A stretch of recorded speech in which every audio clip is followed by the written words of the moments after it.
رحم الله من قرأ الفاتحة.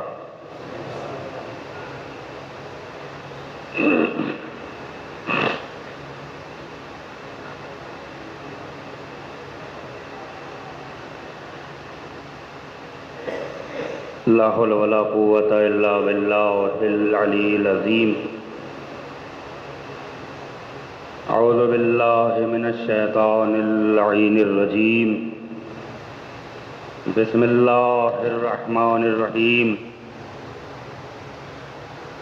الحمد لله رب العالمين، والصلاة والسلام على أشرف الأنبياء والمرسلين، المخاطب بطه وياسين، سيدنا ونبينا وطبيب قلوبنا وأنيس نفوسنا، مولانا مقتدانا هادينا أبي القاسم محمد الذين أذهب الله عنهم الرجس أهل البيت ويطهرهم تطهيرا. وعلى أهل بيته الطيبين الطاهرين المعصومين المظلومين المنتخبين المنتجبين، ولعنة الدائمة على أعدائهم أجمعين من يومنا هذا إلى يوم الدين، آمين يا رب العالمين. أما بعد، فقد قال سبحانه تبارك وتعالى في محكم كتابه المبين، وهو أصدق الصادقين وقوله الحق. بسم الله الرحمن الرحيم. قل لا أسألكم عليه أجرا إلا المودة في القربى. صلوات پڑھ دیں محمد وآل محمد. آغاز بیان سے قبل ایک بار سورہ الحمد اور 3 بار سورہ توحید کی تلاوت فرما کے مرحوم جناب سید حیدر علی صاحب ابن جناب سید ہادی حسن صاحب کی روح کو ایصال فرمائیں.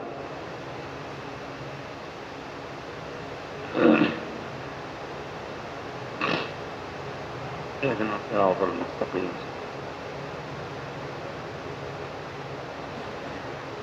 بسم الله.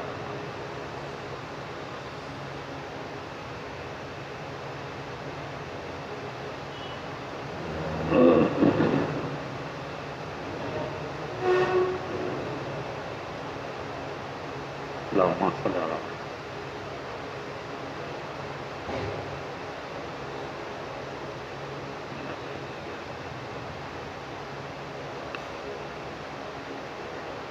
مرحوم کے درجات کی بلندی کے لیے، ان کی مغفرت کے لیے عظمت محمد والے محمد پر مل جل کر بلند آواز سے صلوات پڑھتے ہیں. محمد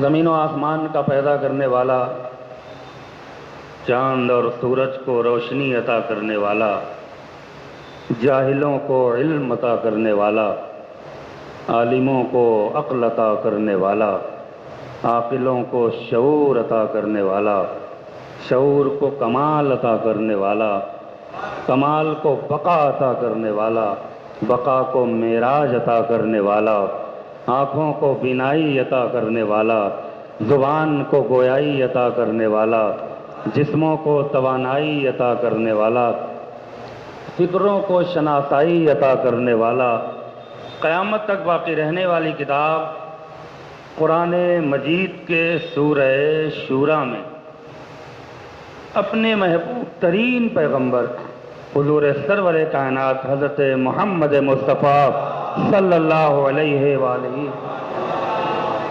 وسلم کے وسیلے سے اپنے محبوب بندوں تک ایک اہم ترین پیغام اور ایک امپورٹنٹ میسج پہنچا رہا ہے.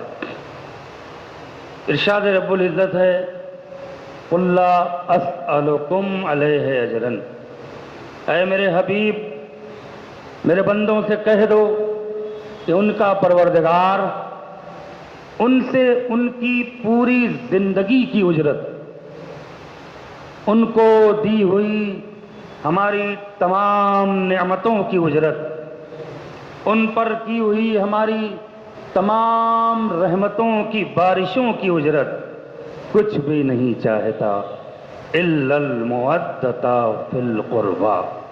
اگر کوئی بشر اپنے پروردگار کی بارگاہ میں نذرانے عقیدت کے طور پہ، اجر رسالت کے طور پہ، اجرت حیات کے طور پہ کچھ پیش کرنے کی تمنا اور آرزو رکھتا ہے، اپنی خودداری کی بنا پر، تقاضائے بشریت کی بنا پر، اپنے اعلیٰ ظرف کی بنا پر، اپنے شرافت نفس کی بنا پر، اپنے طہارت لہو کی بنا پر، تو اے میرے حبیب، میرے بندوں سے صاف صاف کہہ دو ہمیں ان کی دولت نہیں چاہیے، ہمیں ان کی حکومت نہیں چاہیے، ہمیں ان کا اقتدار نہیں چاہیے، ہمیں ان کا مکان اور محل نہیں چاہیے، ہمیں ان کا عیش اور آرام نہیں چاہیے، ہمیں ان کا جاہ و اشم نہیں چاہیے، ہمیں ان کی آل اور اولاد نہیں چاہیے، الا المودۃ فی القربى۔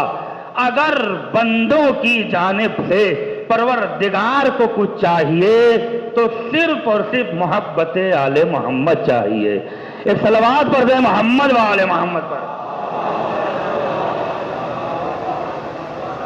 ایک مرد مومن کے اصال ثواب کی مجلس اور ایک عالم دین کے والد بزرگوار کی مجلس۔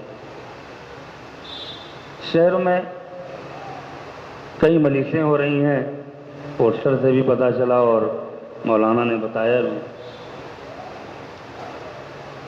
آیت کے ذیل میں دو باتیں آپ کی خدمت میں چھوٹی چھوٹی عرض کر کے مجلس کو تمام کروں گا۔ صاحبان علم و عقل تشریف فرما ہے۔ پروردگار عالم نے قرآن مجید میں صرف دو طریقے سے گفتگو کی ہے۔ تمہید کے 10 منٹ مرحلے طے ہو جائیں، اس کے بعد دو اہم ترین باتیں اس آیت کے ذیل میں آپ حضرات کی خدمت میں عرض کروں گا۔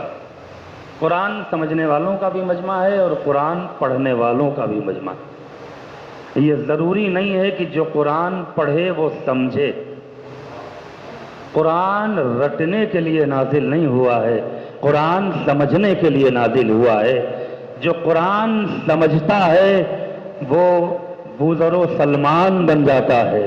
توجہ رہے، جو لہجہ پروردگار کو سمجھتا ہے وہ معرفت کی اس کمال کی منزل پہ پہنچتا ہے کہ جہاں اسے ایمان کے 9 اور 10 درجے سے نوازا جاتا ہے۔ ہر چیز کو صرف پڑھنا اور سننا نہیں چاہیے۔ پروردگار عالم نے زیادہ تر چیزیں آپ کے درمیان اس لیے رکھی ہیں کہ آپ اسے سمجھیے۔ توجہ رہے میرے عزیزو، انہی نعمتوں میں ایک عظیم نعمت کا نام قرآن مجید ہے کہ جس کو اللہ نے صرف تلاوت کے لیے نازل نہیں کیا۔ اگر تلاوت کے لیے نازل کرنا ہوتا تو قلب محمد پہ نازل نہ کرتا، آسمان پر آیتوں کو نقش کر دیتا اور ہمیں حکم دے دیتا کہ سونے سے پہلے آیتوں کو پڑھ لینا، تلاوت کا ثواب مل جائے گا۔ قلب پیغمبر پر قرآن کو نازل کر کے پروردگار اپنے بندوں کو متوجہ کر رہا ہے کہ قرآن بھی سمجھنا ہے، وارث قرآن کو بھی سمجھنا ہے۔ اس لیے کہ جیسے جیسے قرآن سمجھ میں آئے گا وارثان قرآن بھی سمجھ میں آتے رہیں گے۔ اس صلوات پڑھ دیں محمد و آل محمد پر۔ اس پورے قرآن مجید میں اللہ نے صرف 2 طریقے سے گفتگو کی ہے۔ اہل علم تشریف فرما ہے، اور اگر یہ میرا مرحلہ طے ہو گیا تو آگے کی 2 باتیں آسان ہو جائیں گی۔ یا اللہ نے قرآن میں براہ راست گفتگو کی ہے، بغیر کسی وسیلے کے خطاب کیا ہے۔ توجہ رہے، پہلا مرحلہ اللہ نے ڈائریکٹ قوموں کو خطاب کیا ہے، قبیلوں کو خطاب کیا ہے اور انسانوں کو خطاب کیا ہے، نبیوں کو خطاب کیا ہے، رسولوں کو خطاب کیا ہے ڈائریکٹ۔ دوسری جگہ اسی قرآن میں اللہ نے کسی کے وسیلے سے گفتگو کی ہے۔ توجہ چاہ رہا ہوں میرے عزیز۔ اب ایک آدمی جو قرآن خرید کر لے آیا اور یہ بات جان رہا ہے کہ اللہ نے قرآن مجید میں 2 طریقے سے گفتگو کی ہے، اب وہ کیسے جانے کہ کہاں اللہ ڈائریکٹ بول رہا ہے اور کہاں انڈائریکٹ بول رہا ہے؟ بھئی کوئی تو نشانی ہونی چاہیے، کوئی تو علامت ہونی چاہیے، کوئی تو پہچان ہونی چاہیے کہ جس سے پڑھنے والے کو یہ سمجھ میں آ جائے کہ اللہ یہاں ڈائریکٹ خطاب کر رہا ہے اور یہاں کسی کے وسیلے سے بول رہا ہے۔ توجہ رہے میرے عزیزو۔ اب علماء متکلمین نے اس کے لیے 2 لفظ رکھے۔ پہلا لفظ رکھا کہ جہاں حرف ندا کا استعمال ہو جائے سمجھ لو کہ خدا ڈائریکٹ بول رہا ہے۔ توجہ رہے میرے عزیزو۔ اب حرف ندا کیا ہے؟ پکارنے والا حرف۔ قرآن میں کہاں کہاں یا ایھا الذین آمنوا اتقوا اللہ وکونوا مع الصادقین۔ اللہ یہاں مومنوں سے ڈائریکٹ خطاب کر رہا ہے کہ اے ایمان رکھنے والوں تقوی اختیار کرو اور سچوں کے ساتھ ہو جاؤ۔ اللہ ڈائریکٹ مومنوں کو خطاب کر رہا ہے۔ کہیں خطاب کر رہا ہے یا ایھا المسلمون، اے اسلام لانے والوں، تو یہ اللہ کا خطاب یا ایھا المنافقون۔ توجہ رہے میرے عزیزو۔ اے نفاق کرنے والوں، تو جہاں جہاں لفظ یا کا استعمال ہوا اللہ ڈائریکٹ بندوں کو خطاب کر رہا ہے۔ یا ابراہیم، یا موسیٰ، یا عیسیٰ، یا اسماعیل، یہ نبیوں کو بھی خطاب ڈائریکٹ اللہ نے کیا۔ تو جہاں حرف ندا آ جائے سمجھیے کہ اللہ ڈائریکٹ بول رہا ہے، اور اب جہاں کسی کے وسیلے سے بول رہا ہے وہاں لفظ قل رکھا۔ توجہ رہے میرے عزیزو۔ قل ہے امر کا صیغہ، اللہ جو بات خود کہنا چاہتا ہے مگر نہیں کہا کسی کے وسیلے سے بلوایا۔ اور اب قرآن میں ڈھونڈیے کتنے قل ہیں، میں سارے قل کی بحث نہیں کروں گا، لیکن 4 قل مشہور ہیں، 4 قل مشہور ہیں، اور اس 4 قل میں ایک قل ہے جسے سورہ توحید کہتے ہیں، اور اب وہاں چلیں بسم اللہ الرحمن الرحیم قل هو اللہ احد۔ اے محمد، ایک صلوات پڑھ دیں محمد والے ہو، ایک زندہ دلی کے ساتھ صلوات پڑھ دیں۔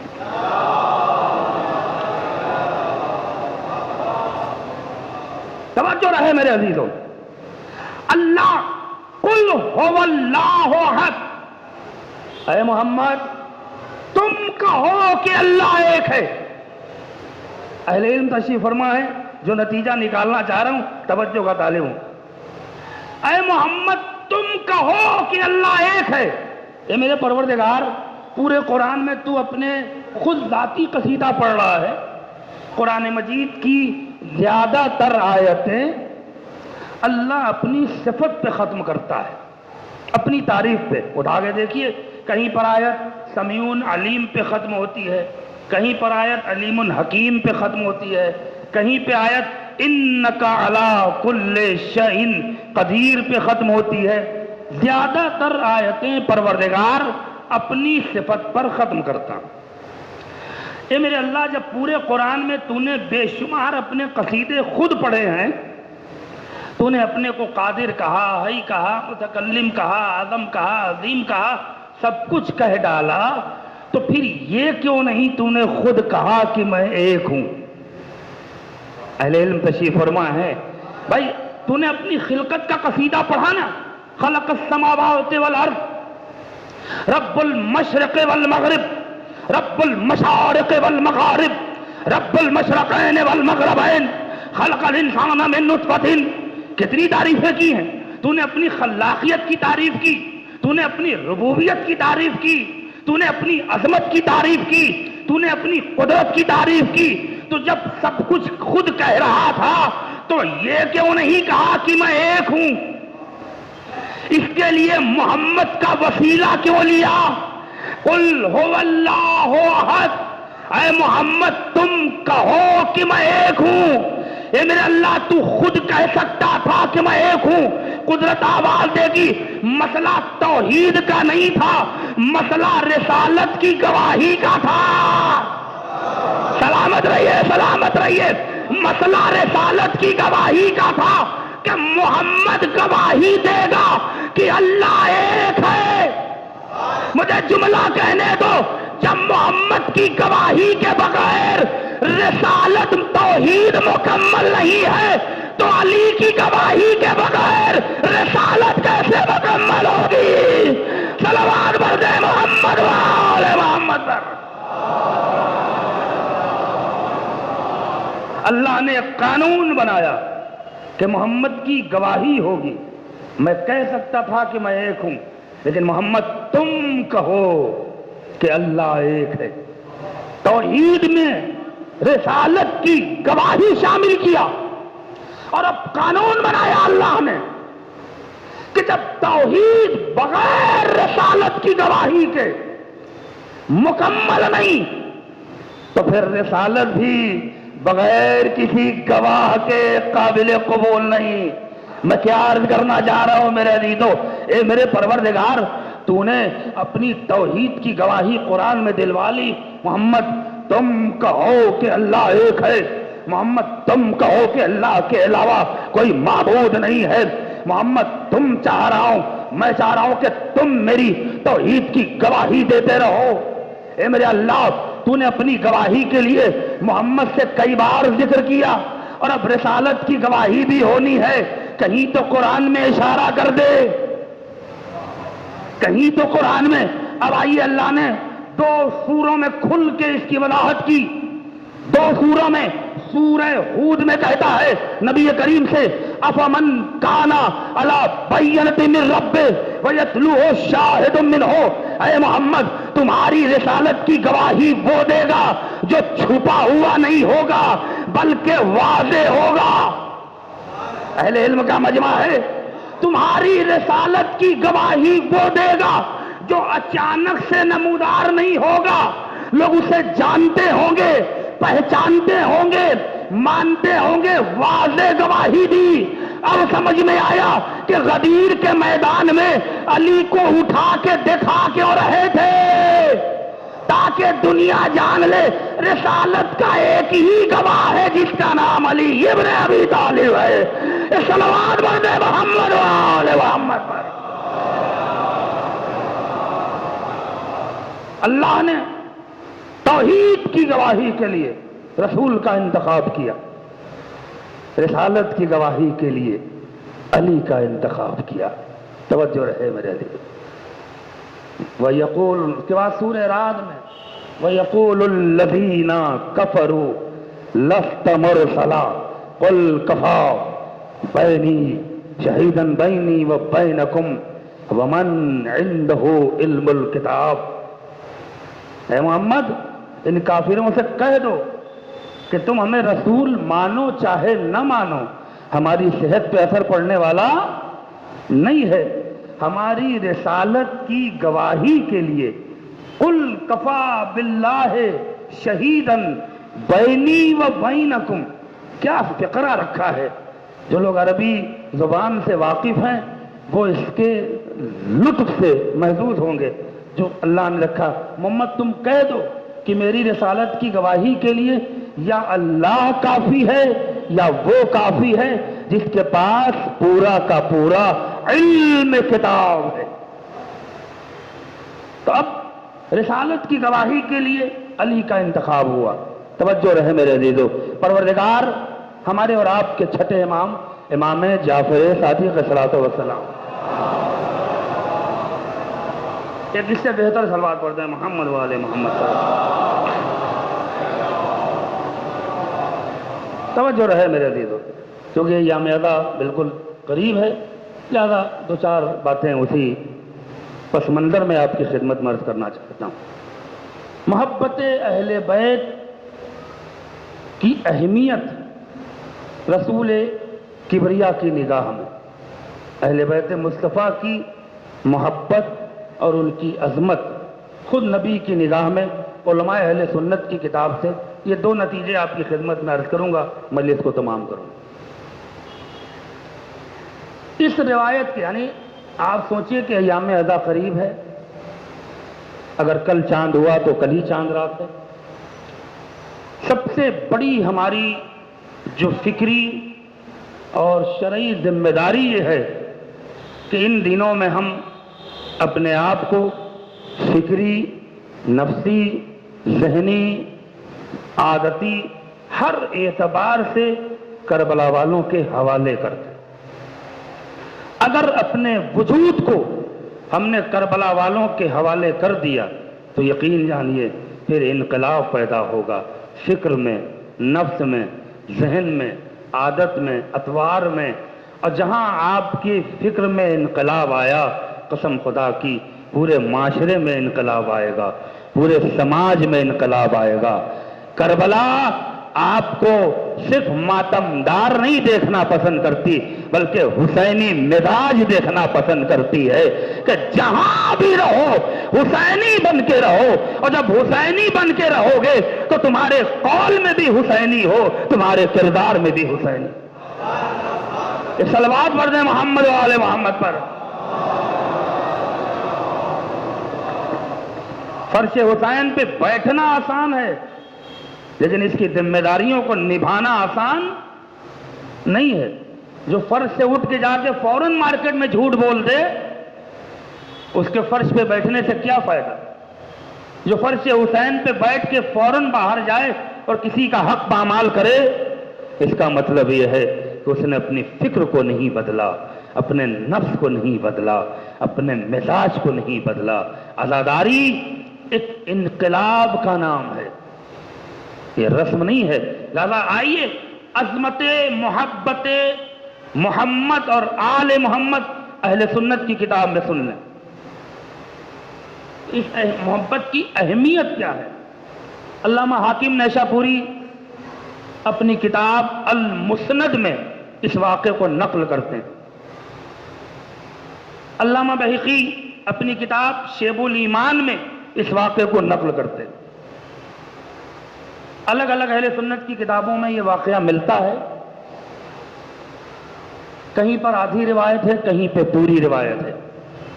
ایک عقیدہ ہمارا یقینی ہے کہ کربلا کے میدان میں امام حسین علیہ السلام نے جناب جون کی پیشانی پہ جو رومال باندھا تھا، اس رومال سے ایسا نور ساطع ہو رہا تھا جو فرش سے عرش تک کی منزل کو طے کر رہا تھا۔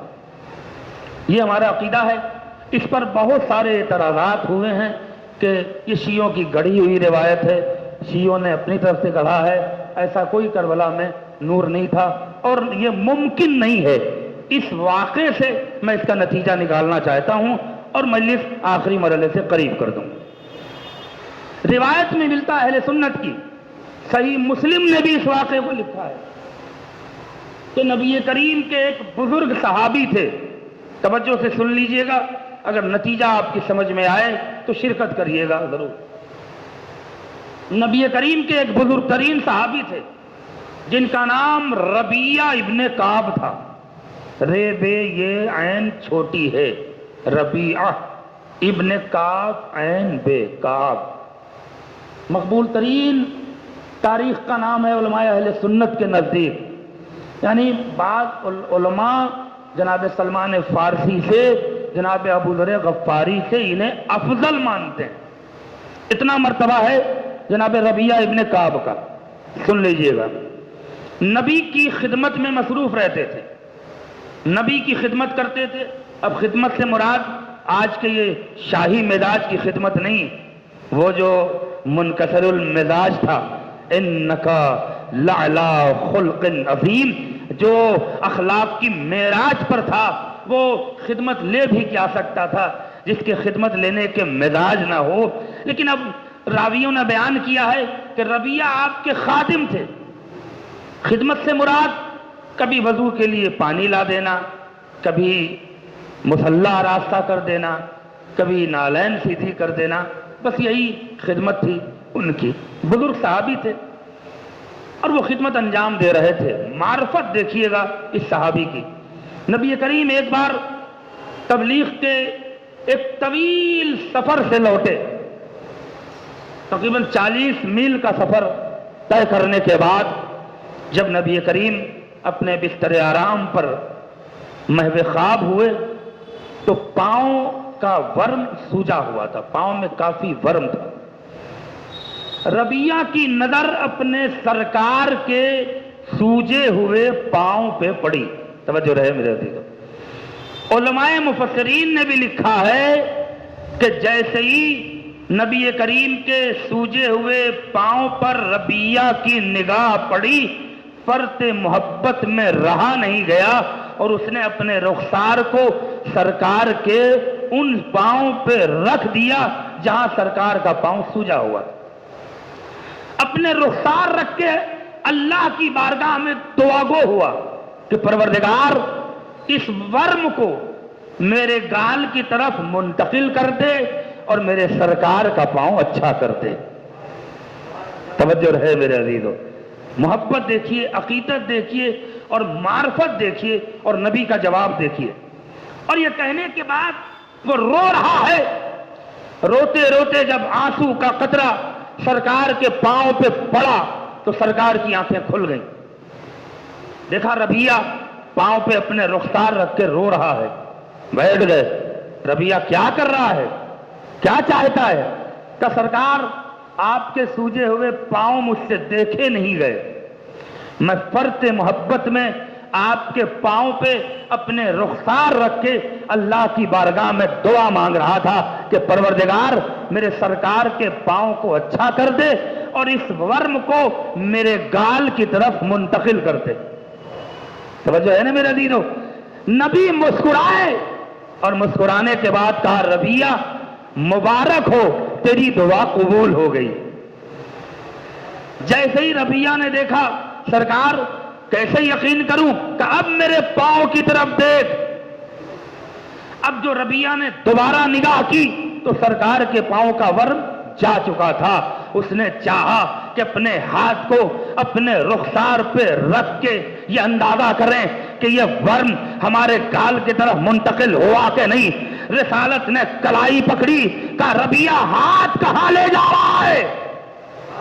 کہا سرکار میں نے اللہ سے دعا مانگا تھا کہ اس ورم کو میرے گال کی طرف منتقل کر دے۔ سرکار نے مسکرا کر ربیہ اللہ عادل ہے، ظالم نہیں ہے۔ اس صلوات پر دے محمد و آل محمد پر۔ ربیہ نے کہا، کمال کا جواب دیا، نبی اللہ آپ مجھ سے کہہ رہے ہیں کہ جو کچھ مانگنا ہو مانگ لے۔ کہاں ربیہ میں تجھ سے کہہ رہا ہوں، کیا قیامت کا جواب دیا ہے۔ صحابی ہے لیکن معرفت سے لبریز ہے۔ یا نبی اللہ جس کے پاس خود اتنی بڑی دولت ہو وہ اس دولت سے کیا مانگے؟ نہیں، آپ متوجہ نہیں ہوئے۔ اس نے نبی کریم کی ذات کی طرف اشارہ کیا، کہا جس کے پاس خود اتنی بڑی دولت ہو وہ اس دولت سے مانگے تو کیا مانگے؟ اس لیے کہ میں جان رہا ہوں کہ دنیا کی کوئی دولت آپ کے وجود کے برابر نہیں۔ توجہ ہے نا میرے عزیزو، آپ کے قد کے برابر نہیں۔ اے میرے سرکار میں مانگوں تو کیا مانگوں؟ نبی نے کہا نہیں، مانگنا پڑے گا تجھے، ایسے نہیں چلے گا۔ بہت سوچا، بار بار انکار کر رہا ہے۔ یا نبی اللہ میرے پاس آپ ہے، آپ کا سایہ ہے، آپ کی شفقت ہے، آپ کی محبت ہے، مجھے کیا چاہیے؟ رسالت کہہ رہی ہے کہ مانگو۔ کیا کمال کی چیز مانگی ہے؟ اس نے کہا یا نبی اللہ آپ کہہ رہے ہیں تو اب مانگ رہا ہوں۔ توجہ رہے میرے عزیزو، آپ کہہ رہے ہیں تو اب مانگ رہا ہوں۔ کہا مانگ لو، ہاتھوں کو جوڑ کے کہا انی اسألک موافقک فی الجنہ۔ اے میرے سرکار آپ نے کہا ہے تو مانگا ہے۔ کہا کیا مانگا؟ کہ بس یہی تمنا ہے کہ جس طرح اس دنیا میں آپ کی خدمت کو انجام دے رہا ہوں، تمنا ہے کہ مرنے کے بعد اس دنیا میں بھی بس اسی طرح آپ کی خدمت کو انجام دیتا رہوں۔ بھائی کمال ہے، توجہ نہیں دیا آپ نے۔ اے میرے سرکار، میں چاہتا ہوں کہ جس طرح دنیا میں آپ کا ساتھی ہوں، مرنے کے بعد جنت میں بھی آپ کا ساتھی بنا رہوں۔ نبی نے مسکرا کے کہا، تو نے ہم سے جنت کی دوستی مانگی؟ ہاں سرکار، ھذا عطاؤنا، میں نے تمہیں عطا کیا۔ الا غیر ذالک، اس کے علاوہ بھی کچھ چاہیے؟ اب یہاں تاریخ میں اختلاف ہے، جو لوگ کتابوں سے جڑے ہوئے ہیں وہ اس ذمہ داری بھرے جملے کا احساس کریں گے۔ اب بعض علماء نے یہاں پہ واقعہ ختم کیا، بعض نے انصاف سے کام لیا اور اس واقعے کو پورا کیا۔ الا غیر ذالک، کیا اس کے علاوہ بھی کچھ چاہیے؟ اس نے ہاتھوں کو جوڑا، ماذا کا یا رسول اللہ، مجھے کچھ نہیں چاہیے، بس جو کچھ مجھے ملنا تھا وہ مل گیا۔ آپ کی ذات کی نسبت سے دنیا بھی ہمیں مل گئی اور آخرت بھی ہمیں مل گئی۔ نہیں، یہاں متوجہ نہیں ہے، مجھے جملہ کہنے دیجئے، ہمارے اور آپ کے چھٹے امام جعفر صادق علیہ السلام کا جملہ۔ نہیں دیکھیے، صلوات میں نزاکت نہیں ہونی چاہیے، ایمان اور ولولہ ہونا چاہیے۔ ایک زندگی کے ساتھ صلوات پڑھ دیں محمد والے محمد۔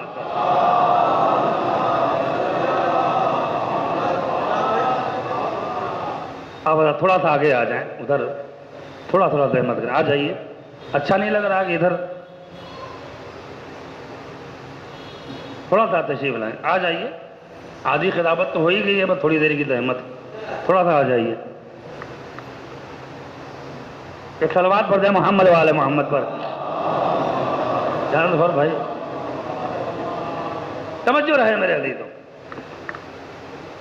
امام نے کیا فرمایا؟ چھٹے امام نے یہ نہیں کہا کہ مجھ سے محبت کرو، میری اطاعت کرو۔ کیا کمال کا جملہ ہے!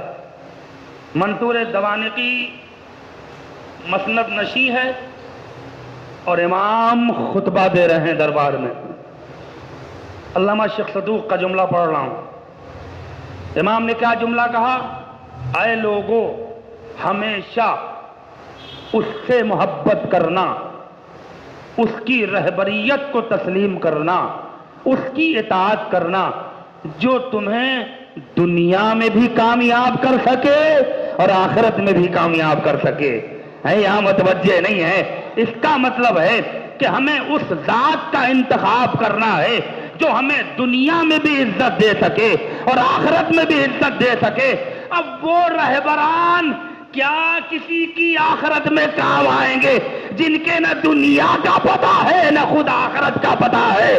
صلوات پڑھ دے محمد وآل محمد پر۔ غور فرمایا آپ نے؟ معاویہ کے دربار میں، اب یہاں سے روایت آئی ہے تو سن لیں اور اس واقعے کو میں آگے مکمل کروں گا۔ معاویہ کے دربار میں اپنے زمانے کا سب سے عمر دراز انسان، اس ملعون کو کسی نے بتایا کہاں پر ہے معاویہ؟ شام میں۔ اور علی کا چاہنے والا کہاں ہے؟ بصرہ میں۔ عمر کتنی ہے؟ تقریباً 144 سال۔ ضعیف ہے مگر عشق علی نے جوان بنا رکھا تھا۔ معاویہ کو کسی نے خبر دی، دنیا اور آخرت یاد رکھیے گا، کہ بصرہ میں اس وقت پورے عراق میں سب سے زیادہ عمر دراز ایک شخص موجود ہے۔ اچھا، مگر آقا افسوس ہے۔ کا افسوس کس بات کا؟ کہا وہ علی کا عاشق ہے، آپ کا عاشق نہیں ہے۔ توجہ رہے میرے عزیز، افسوس ہے کہ وہ علی کا عاشق ہے، آپ کا عاشق نہیں ہے۔ اچھا، اسے گرفتار کر کے شام لاؤ۔ شام سے فوج چلی، بصرہ پہنچی اور اس ضعیف انسان کو، کم و بیش 1 سے 44 یا 45 سال کی، تقریباً 150 سال کے قریب کی عمر، اس انسان کو بصرے سے گرفتار کر کے معاویہ کے دربار تک پہنچایا گیا. توجہ رہے، امام کے جملے کی عکاسی وہی کر سکتا ہے جو امام کی معرفت رکھتا ہو. ہم لوگ زبان سے تو کہہ دیتے ہیں کہ چاہنے والے ہیں، لیکن ہم معرفت سے بہت دور ہیں. یہ دلیل سنیے اور گفتگو آخری مرحلے سے قریب ہو جائے. دربار بھرا ہوا ہے، چونکہ وقت لگا، پورا شام ٹوٹ پڑا. کئی جگہ کے لوگ آئے کہ ایک ضعیف العمر انسان بصرے سے لایا گیا ہے معاویہ کے دربار میں، چلو دیکھیں کہ 150 سال کا انسان ہوتا کیسا ہے. توجہ ہے میرے عزیزو، لوگ دیکھیں گے نا. اس کے ہاتھ بندھے ہوئے تھے پسے پشت. معاویہ کے دربار میں ہزاروں کی بھیڑ ہے، 10 ہزار کا مجمع ہے. اسے بیچ میں کھڑا کیا گیا. معاویہ تخت نشین ہے اور اب علی کے غلام سے سوال کر رہا ہے، اچھا تو تم ہو؟ کہاں؟ میں ہی ہوں.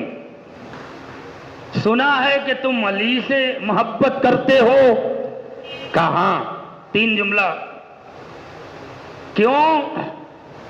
ہمارے اندر کیا کمی ہے جو ہم سے عشق نہیں کرتے؟ توجہ رہے میرے عزیزو. اس نے پلٹ کے کہا، جو اپنے وجود کو خود نہ پہچانتا ہو وہ کسی کے عشق کے لائق کیسے بن جائے؟ سلامت رہیے، سلامت رہیے. ایک صلوات پڑھ دے محمد و آل محمد پر.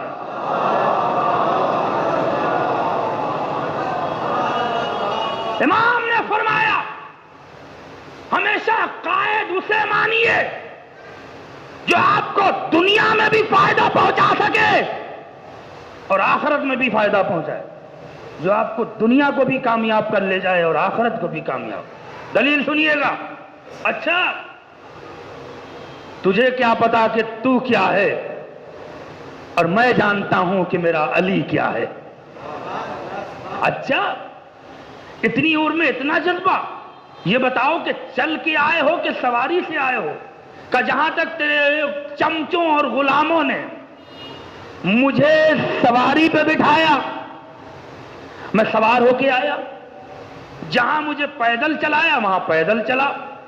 کہ آنے میں کوئی تکلیف؟ کہ ہم اس عشق کے سمندر میں ڈوبے ہوئے ہیں کہ جہاں کسی تکلیف کا احساس نہیں ہوتا. دیکھیے دشمنوں کے بیچ میں ایک علی کا غلام بول رہا ہے. آج کا کوئی انسان ایسے اگر پکڑ کے چلا جائے یوگی جی کے دربار میں تو وہ جا کے گرگٹ کی طرح بدل جائے گا. معرفت اس یقین کا نام ہے جو ثبات قدم کے ساتھ استحکام کی منزل پہ فائز رہتی ہے. زمانہ بدل جائے لیکن آپ کا قول اور فعل نہیں بدل سکتا. دنیا بدل جائے لیکن علی والا نہیں بدل سکتا. سنیے گا دربار ہے. اچھا ساری باتیں ہوئی، میں مختصر کر رہا ہوں. اب وہ معاویہ سوال کرتا ہے کہ تم اتنی عمر کے ہو گئے. کہاں؟ تم نے میرے جد کو بھی تو دیکھا ہوگا. کہاں؟ امیہ کی بات کر رہا ہے. کہاں امیہ کی؟ ارے کیوں نہیں دیکھا؟ بارہا دیکھا، کئی بار ملے. اس مجمع کو بتاؤ کہ وہ کیسے لگے. کہ ایک نمبر کا بے ایمان انسان، ایک نمبر کا جھوٹا انسان، ایک نمبر کا ذلیل انسان، ایک نمبر کا بد کردار انسان. کیا سن رہے ہو؟ ایک نمبر کا ذلیل انسان. میرے دادا کو میرے دربار میں برا، تمہاری زبان کھینچ لوں گا. کہ یاد رکھ میری زبان کٹ جانے سے تیرا دادا اچھا نہیں ہو جائے گا. صلوات پڑھ دے محمد و آل محمد پر. میری زبان کاٹ لینے سے تیرا امیہ اچھا نہیں ہو جائے گا. میرے دربار میں میرے دادا کی برائی میں برداشت نہیں کروں گا. کہ تو نے کہا نا کہ مجمع کو بتا دو کہ وہ کیسے تھے، تو میں نے بتا دیا. ایک نمبر کا مکار آدمی. کہ چپ. اچھا یہ بتاؤ علی کے جد ہاشم سے بھی تو ملے ہوگے. کہاں؟ ان سے بھی ملا ہوں. کہ ان کے بارے میں بتاؤ.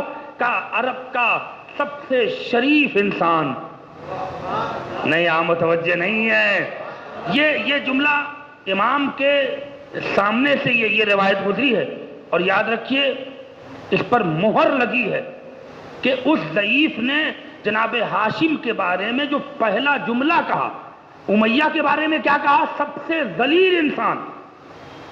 اور جناب ہاشم کے بارے میں کیا کہا؟ سب سے شریف انسان. یہ نہیں کہا کہ سب سے پڑھے لکھے انسان، اس لیے کہ پڑھا لکھا ہونا اور ہے، شریف ہونا اور ہے. توجہ ہے کہ نہیں میرا عزیزو؟ یہ ضروری نہیں کہ جو پڑھ لکھ لے وہ شریف بھی ہو. میں کہاں لے کر کہنا جا رہا ہوں؟ بہت بڑے علامہ لوگ ہوتے ہیں لیکن شرافت سے 4 کلومیٹر دور رہتے ہیں. شریف ہونا آج کے دور میں سب سے بڑا شرف ہے. اسی لیے کہا کہ تو ہاشم کے بارے میں کہا عرب کا سب سے شریف انسان. اس کے بعد دوسرا جملہ سب سے سچا انسان. میں کہاں لے کر آنا جا رہا ہوں؟ اس لیے کہ انسان کی ضلالت سب سے زیادہ اس کے جھوٹ بولنے سے ہوتی ہے. اس غلام نے کہا جتنا سچ بولتے رہو گے اتنی تمہاری عزتوں میں اضافہ ہوتا چلا جائے گا. سب سے سچا انسان. تیسرا سب سے ایماندار انسان. اب ظاہر سی بات ہے بدھ کا بخار چڑھا، کیا بک رہے ہو؟ چپ ہو جاؤ، میں تمہاری گردن کاٹ دوں گا. جمال جواب سنیے گا. پہلے کہا تمہاری زبان کاٹوں گا، کہا میری زبان کاٹنے سے تیرا دادا اچھا نہیں ہوگا. اب کہہ رہا ہے کہ تمہاری گردن کاٹ دوں گا. فوراً اس نے پلٹ کے کہا میری گردن کاٹنے سے ہاشم کے کردار کو داغدار نہیں بنا پائے گا. صلوات پڑھ دے محمد وآل محمد پر. بہت بحث ہوئی اور اب رکیے گا. اب جو جملہ میں کہنے جا رہا ہوں پوری مجلس کا نچوڑ سمجھیے گا اسے. اچھا تو ہاشم اتنے باکمال تھے کہاں؟ کہ دیکھ بھائی میرے دربار میں آیا ہے، میں نے اپنے قتل کا ارادہ بدل دیا. پلٹ کے کہا وہ تیری مجبوری تھی کہ تو نے بدل دیا. کیا سن رہے ہو؟ وہ تیری مجبوری تھی کہ تو نے بدل دیا. کہا کیوں؟ کہ تو رب نہیں ہو سکتا. اور میں جب آ رہا تھا تو کھجور کے درخت سے ایک آواز آئی، جاؤ سلامتی کے ساتھ لوٹو گے. وہ آواز کسی غیر کی نہیں تھی. میں کیا عرض کرنا، وہ کسی سچے کی آواز تھی. مجھے معلوم ہے اس کھجور سے جو آواز نکلی وہ سچے کے تھی. اس کے دربار میں آیا ہوں وہ جھوٹوں کا دربار ہے. لہذا میں اس یقین پہ تیرے دربار میں آیا تھا کہ تم مجھے قتل نہیں کر سکتا. اچھا آئے ہو تو میری شان و شوکت دیکھ لو، پورا شام میرا غلام ہے. کون غلام کی طرح مجھے نہ سمجھنا. میرے دربار میں آئے ہو تو مجھ سے کچھ مانگ کے لاؤ. اس نے پلٹ کے کہا جو چیز میں مانگوں گا وہ نہ تیرا باپ دے پایا نہ تو دے پائے گا. تھکنا نہیں میرے عزیزوں، جو چیز میں مانگوں گا وہ نہ تیرا باپ دے پایا نہ تو دے پائے. کہا میری خلافت کا مذاق نہ اڑاؤ، میری شہنشاہیت کی توہین نہ کرو. میں نے بہت برداشت کر لیا لیکن چاہ رہا ہوں کہ ذرا اب مجھ سے کچھ مانگ لو، میں تمہیں دینا چاہتا ہوں. کہا اچھا جو چیز مانگوں گا دے دو گے؟ کہا ہاں اختیار میں ہوگا تو دے دوں گا. کہا نہیں تو ابھی جب آیا تھا میں اتنی دیر کھڑا رہا تو نصیحت کر رہا تھا اپنے علماء سے، اپنے رؤساء کو، اپنے مشیروں کو کہہ رہا تھا کہ تم میرے ساتھ رہو، ہم تمہاری آخرت میں سفارش کریں گے. توجہ رہے میرے عزیزو. کہا جملہ کہا تو کہا تو ان کی سفارش کی بات کر رہا تھا، تیرے دربار میں مانگ رہا ہوں دے دے. کا کیا؟ کہ آخرت میں میری ضمانت لے لے. اہل علم کا مجمع ہے، آخرت میں میری شفاعت کی ضمانت لے لے. اس نے پلٹ کے کہا یہ میں نہیں لے سکتا. کہا کیوں؟ کہا جب مجھے خود اپنی شفاعت کا پتہ نہیں ہے تو تیری شفاعت کی ذمہ داری کیسے لے لوں؟ توجہ رہے میرے عزیزوں. کہا اچھا ٹھیک ہے، آخرت پہ تیرا بس نہیں، آخرت پہ تیرا اختیار نہیں. کہاں؟ دنیا تو تیرے اختیار میں ہے. کہاں؟ دنیا مانگ لے، دنیا مانگ لے۔ کہا اچھا تو دنیا مانگ رہا ہوں۔ کہ کیا مانگ رہے ہو؟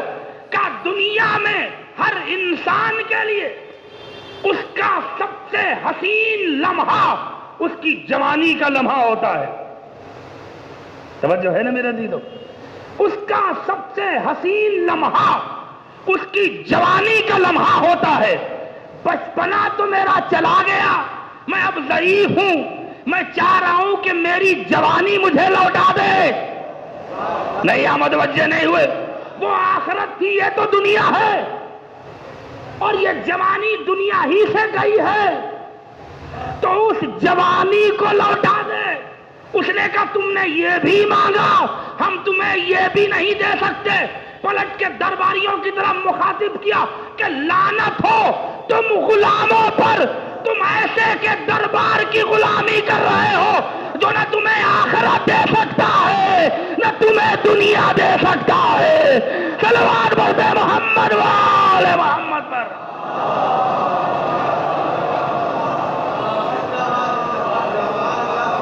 نہ تمہیں آخرت دے سکتا ہے نہ تمہیں دنیا دے سکتا ہے، تو مانگنا ہو مانگ لے۔ توجہ رہے میرے عزیزو، انی اسألک موافقک فی الجنہ، اے میرے حبیب مجھے جنت میں اپنا ساتھی بنا دے۔ ھذا عطاؤنا الا غیر ذلک۔ اب علامہ طبری نے ایک سطر لکھا ہے، بس فخر الدین نازی نے بھی اس کی تائید کی کہ 3 بار نبی نے کہا اللہ غیر، اور کچھ مانگ لے اور کچھ مانگ لے، لیکن اس کی ہمت نہیں ہوئی کہ وہ نبی سے پھر سوال کرتا، لیکن رسالت سمجھ رہی تھی کہ یہ کچھ کہنا چاہتا ہے، اسی لیے اصرار کیا، ہمت بڑھائی۔ ربیہ جو تیرے دل میں ہے وہ کہہ دے۔ ربیہ نے پلٹ کے کہا سرکار جب آپ میرے دل کی بات سمجھ رہے ہیں تو خود پورا کریے۔ کہا نہیں ربیہ، میں چاہتا ہوں کہ اپنی زبان سے جاری کر تاکہ دنیا تیرے وجود کی فضیلت کو سمجھے۔ کہا سرکار آپ جانتے ہیں کہ میں کتنا کالا ہوں، سیاہ رنگ ہے، اور آپ کے دشمن مجھے غلام الاسود کہہ کے میرا جینا دوبھر کیے ہیں، میرا محلے میں جانا مشکل، بازار میں کھڑا ہونا مشکل، مسجد کے دروازے پہ رک نہیں پاتا ہوں، کہیں آنے جانے میں چہرہ چھپا کے آنا پڑتا ہے، آپ کے دشمن میرا مذاق اڑاتے ہیں۔ ایام ادا قریب ہے، دعا کریے کہ ظالم حکومت کم سے کم اتنی مہلت دے دے کہ ہم فاطمہ کے لال کا پرسہ دے سکیں۔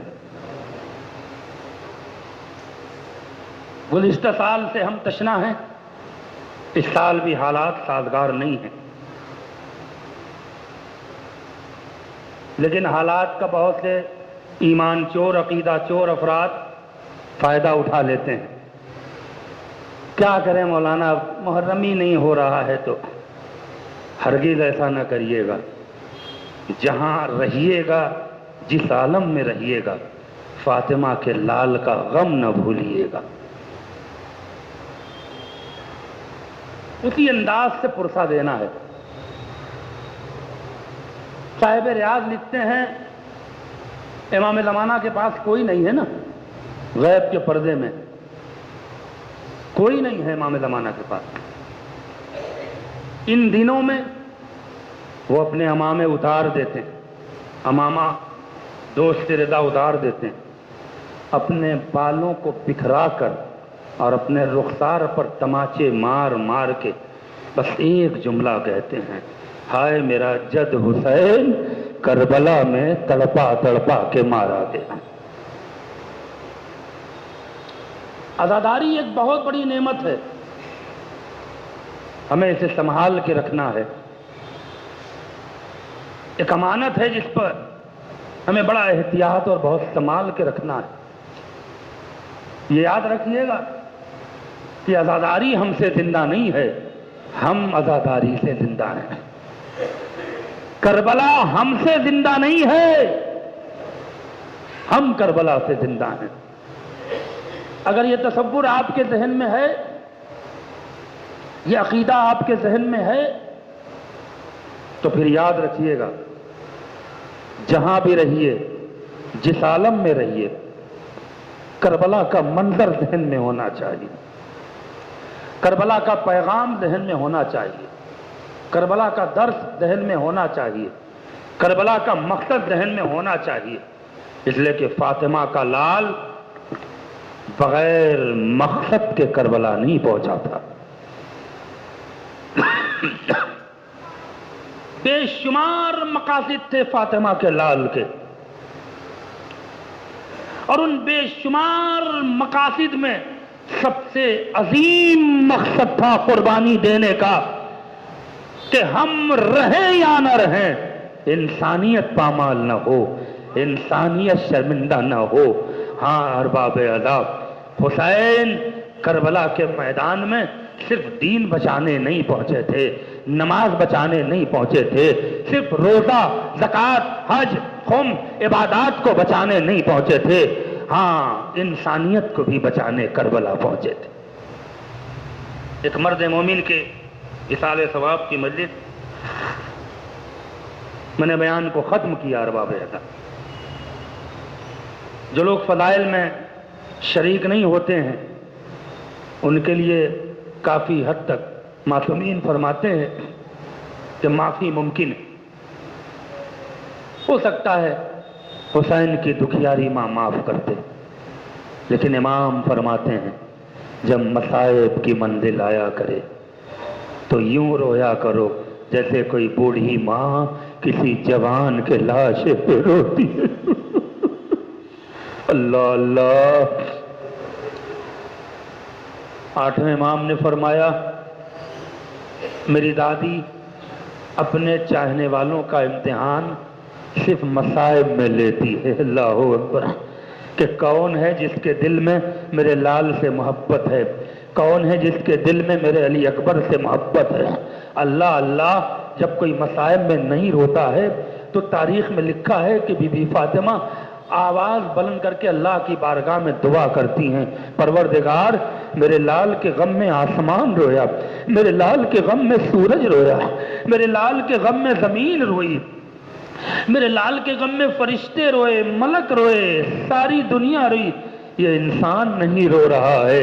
اے میرے اللہ ان کو اتنی توفیق دے دے کہ جب میرے لال کا مصائب ہوا کرے تو ایسے رویا کریں جیسے میں کربلا میں چیخ چیخ کے رو رہی تھی، واہ حسینہ جزاکم اللہ خیر الجزا۔ باپ ایک عظیم نعمت کا نام ہے۔ امام فرماتے ہیں کہ باپ کی مثال ایک درخت کے مانند ہے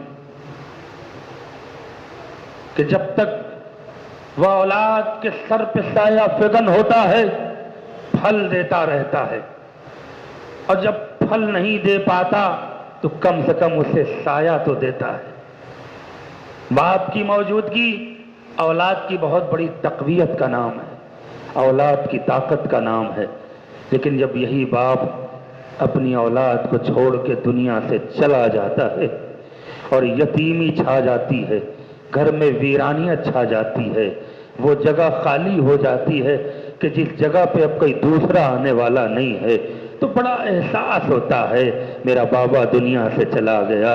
میں مرحوم کے صاحبزادے مولانا صفدر امام صاحب کی خدمت میں بس ایک جملہ تعزیت پیش کرتے ہوئے مصائب کی منزل سے قریب ہونا چاہتا ہوں۔ آپ کے والد آپ کو چھوڑ کے دنیا سے چلے گئے، ہاں اس امروہہ جیسی مقبول اور معروف بستی میں مجھے یقین ہے کہ جنازہ بڑی دھوم دھام سے اٹھا ہوگا، اعزاء اقارب آئے ہوں گے، تجہیز و تکفین ہوئی ہوگی، لوگوں نے تسلیت دی ہوگی، تعزیت دی ہوگی، بڑی ڈھارس ملی ہوگی۔ میرا باپ دنیا سے چلا گیا لیکن ہاں لوگوں نے بڑی تسلی دی، مگر ہائے سید سجاد،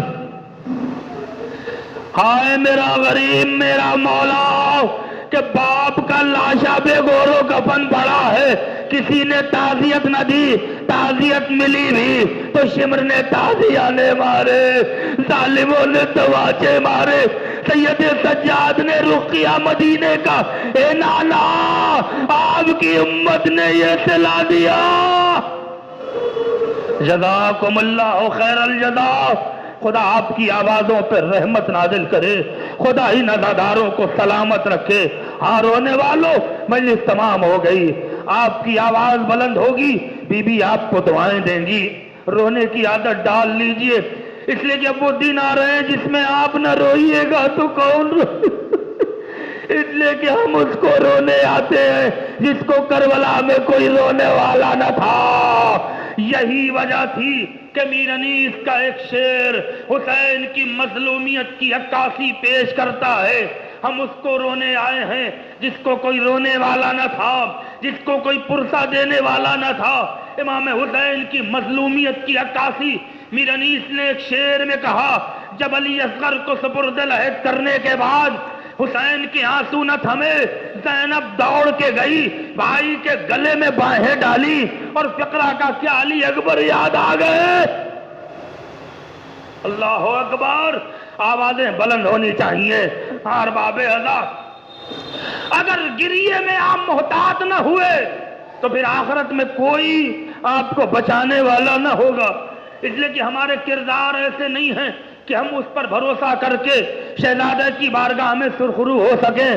ہاں غم حسین میں بہنے والے یہ چند قطرے آنسو ہیں جو شہزادی کی بارگاہ میں ہمیں شرمندگی سے بچا سکتے ہیں. ہاں ارباب ادا، امام حسین کی مظلومیت سنیے گا. حسین علی اصغر کو سپرد لحد کرنے کے بعد اپنا رونا بند نہ کر سکے. بہن دوڑ کے گئی، بھائی کے گلے میں باہیں ڈالی اور اب پوچھتی ہے بھیا کیا علی اکبر یاد آئے؟ کہ نہیں بہن علی اکبر یاد نہ ہے. کہ بھیا عباس یاد آیا؟ کہ نہیں عباس یاد نہ ہے. کہ میرے بچے یاد آئے؟ کہ نہیں. کہ انو محمد یاد آئے؟ کہ نہیں. کہ قاسم یاد آئے؟ کہ نہیں. کیا علی اصغر یاد آیا؟ کہ نہیں. کا بچپنے کا دوست حبیب یاد آیا؟ کہ نہیں. تو بھیا اتنا کیوں رو رہے ہو؟ کا بہن اپنی مظلومیت پہ رو رہا ہوں. کا بھیا کیسی مظلومیت؟ میر انیس نے اس شعر کا شعر میں ترجمہ کہا کہ حسین بہن کے کاندھے پہ سر رکھ کے بھرائی ہوئی آواز میں کہتے ہیں کہ عباس مر گیا، علی اکبر جدا ہوا، مجھ سے کسی نے یہ بھی نہ پوچھا کہ کیا ہوا. اے زینب تمہارا بھائی غریب ہو گیا. اللہ اللہ. حسین کی مظلومیت کو ہمارا لاکھوں سلام. جس کو علی اکبر کی شہادت، عباس کی شہادت سے زیادہ یہ تکلیف ہوئی کہ کوئی پوچھنے نہیں آیا کہ تمہارا جوان مارا گیا، تمہارا بھائی مارا گیا. آج انسانیت زندہ ہے کہ لوگ ایک دوسرے کو تسلی دیتے، لیکن ہاں ارباب اذا کل فاطمہ کا لال اکیلا مقتل میں کھڑا تھا، کوئی پوچھنے والا نہ تھا. آوازیں بلند کر کے رونا ادادارو. بس مجلس تمام ہو گئی. ایک چھوٹی سی روایت سنیں. جو لوگ اب تک نہیں روئے ہیں وہ رونے کی کوشش کریں گے تاکہ بی بی کو پرسا دیا جائے. ایام ادا قریب ہے. جو حضرات باہر کھڑے ہیں اس مسائل میں شریک ہونے کی کوشش کریں گے تاکہ چاند رات سے فرش حسین پہ بیٹھنے کی عادت پڑ جائے اور اس مظلوم کو پرسا دے لے جس کو کربلا میں کوئی پرسا دینے والا نہ تھا. امام مظلوم فرماتے، چھٹے امام فرماتے ہیں کہ جو شخص میرے جد کی مظلومیت کو یاد کر کے آنسو بہاتا ہے، خداوند عالم اس کو اس تمام چیزوں سے محفوظ رکھتا ہے جہاں اس پر ظلم ہونے والا ہو. اگر دنیا کے ظلم سے بچنا چاہتے ہو تو سب سے بڑے کائنات کے مظلوم پہ رونے کے عادی ہو جاؤ کہ جس کا علی اکبر مر گیا لیکن کسی نے کچھ نہ پوچھا، جس کا عباس مارا گیا کسی نے پلٹ کے نہ پوچھا، جس کا بھرا گھر اجڑ گیا کسی نے پلٹ کے نہ پوچھا. اس سے بڑا مظلوم کون ہوگا کربلا میں کہ جس کی کائنات سلام کرتی ہے. امام زمانہ یہ جملہ کہتے ہیں، سلام ہو شہید پر کہ جس کے لاشے پر دائنی طرف کے گھوڑے بائیں طرف چلے گئے، بائیں طرف کے گھوڑے دائنی طرف۔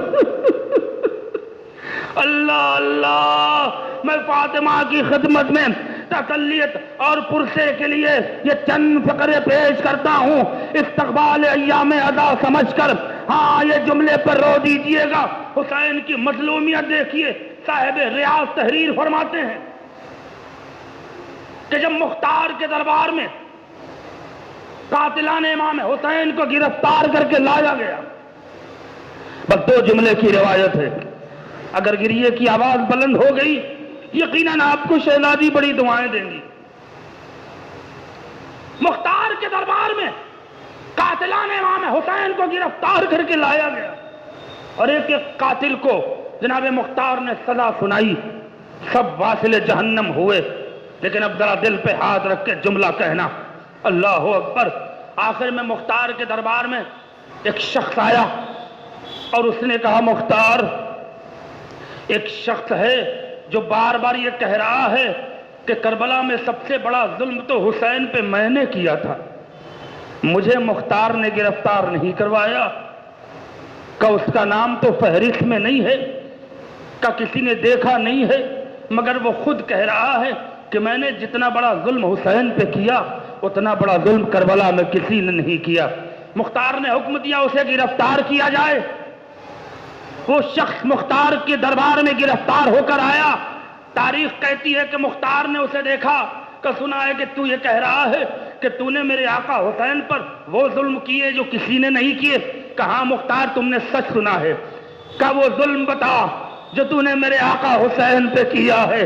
ارباب اللہ سن سکتے ہو تو سن لینا، مجلس 2 جملے کی ہے، رونا آپ کا نصیب، آپ کا مقدر ہے، ذاکر مصائب پڑھ سکتا ہے، رونا آپ کی عادت ہے، رونا آپ کی فطرت میں ہے، بس 2 جملے کا حق ادا کریے گا، مجلس تمام ہو گئی۔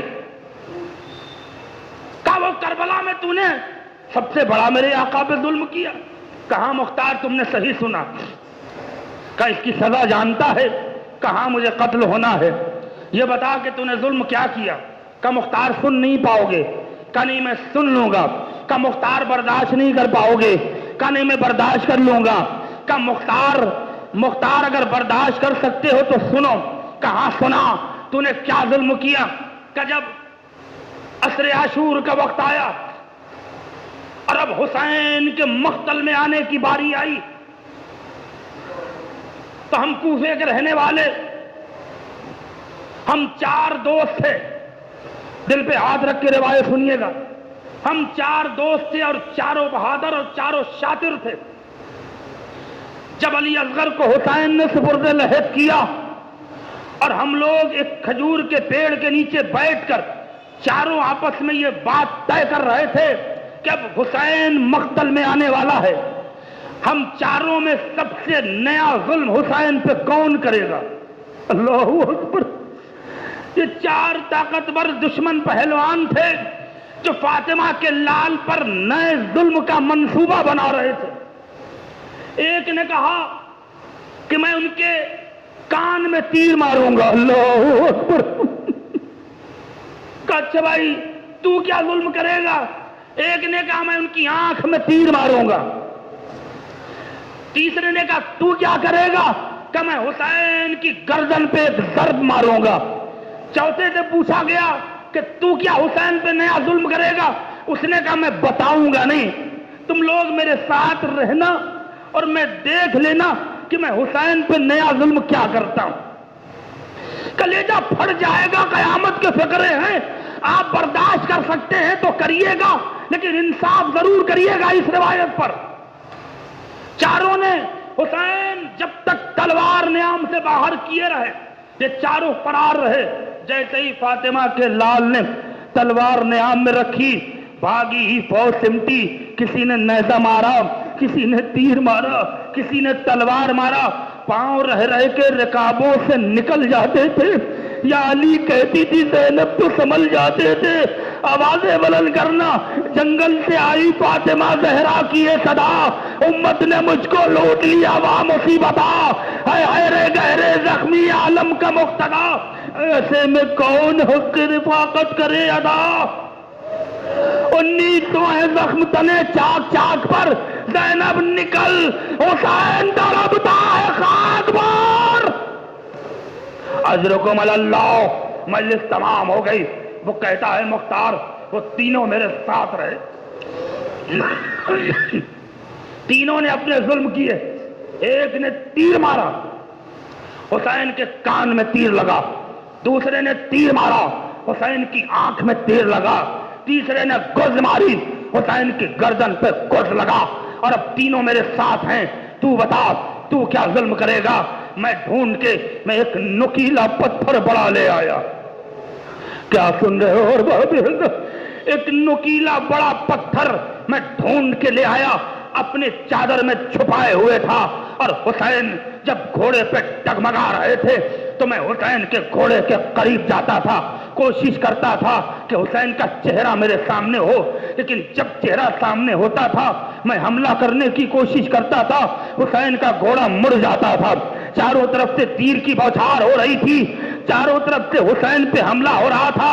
ایک بار میں بالکل آگے بڑھا، میں نے ہاتھ میں پتھر لیا، اور جب دیکھا کہ دور سے نہیں مار پاؤں گا میں بالکل گھوڑے کے قریب گیا، میں نے قریب سے حسین کے چہرے پہ وہ پتھر مارا۔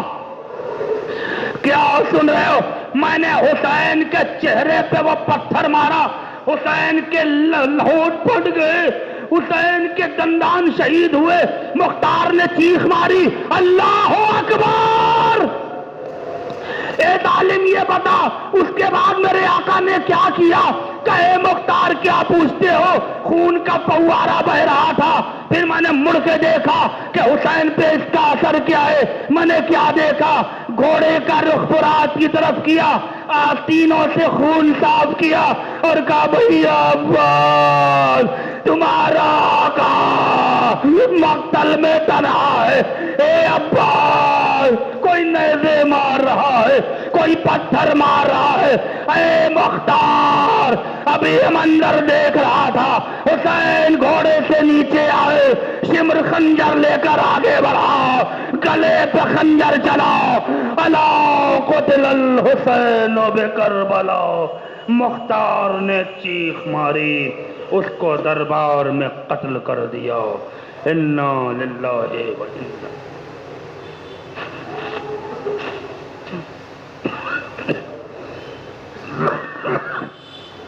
الہی بحق الزہرا ابیہا وبالہا وبنوہا۔ پروردگار ہماری عظیم عبادت کو قبول فرما، حاضرین مجلس کی ہر نیک اور دلی مراد کو پوری فرما۔ ہم میں سے جو بیمار ہونے شفائے کلی عطا فرما، جو بے اولاد ان کو اولاد کی نعمت عطا فرما، جن مرحوم کے سال ثواب کی مجلس ہوئی ہے اے میرے اللہ ان کے درجات میں بلندی عطا فرما، ان کے پسماندگان کو صبر جمیل عطا فرما۔ اے میرے اللہ تو کریم ہے، تو رحیم ہے، ایام ارضا قریب ہے، تجھے واسطہ ہے امام زمانہ کی والدہ کا، تجھے واسطہ ہے جناب علی اکبر کی جوانی کا۔ اے میرے اللہ ان عزاداروں کو اتنی مہلت دے دے کہ یہ فاطمہ کے لال کا غم منا سکیں۔ اے میرے امام آپ کی خدمت میں پرسہ پیش کر سکیں۔